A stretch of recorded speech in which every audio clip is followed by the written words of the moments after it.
I was the tragic first love, the one who died taking a knife for the male lead. 10 years after my death, a system forcibly resurrected me and told me I had to be a stepmom. Host, your mission is to save the child on that rooftop. He is your husband's son. If you don't intervene, he will die today.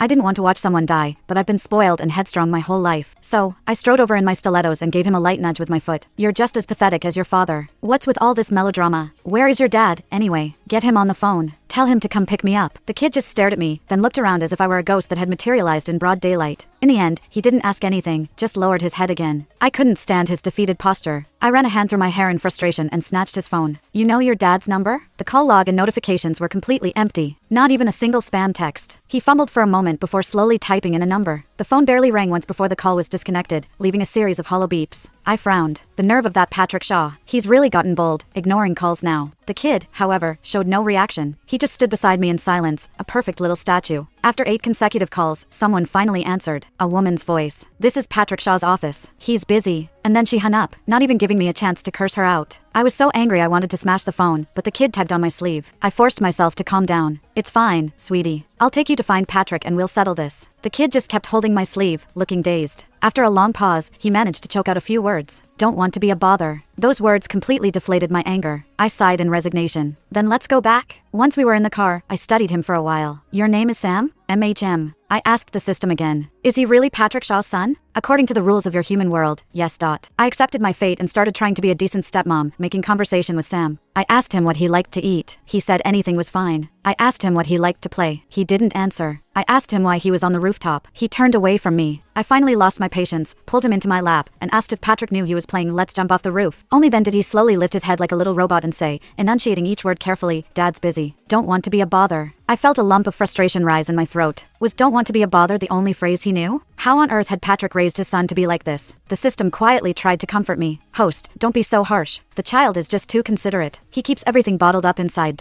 Of course, I knew that. He was just a little boy. This was clearly the fault of the adults in his life. The car pulled up to a familiar house. A crucial question suddenly occurred to me. System, where's his mother? There isn't one.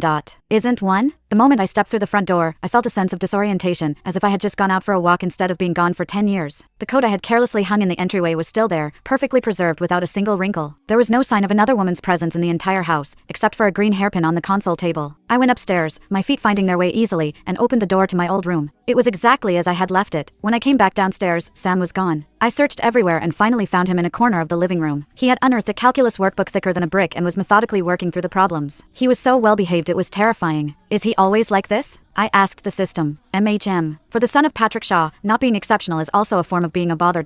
I immediately marched over, snatched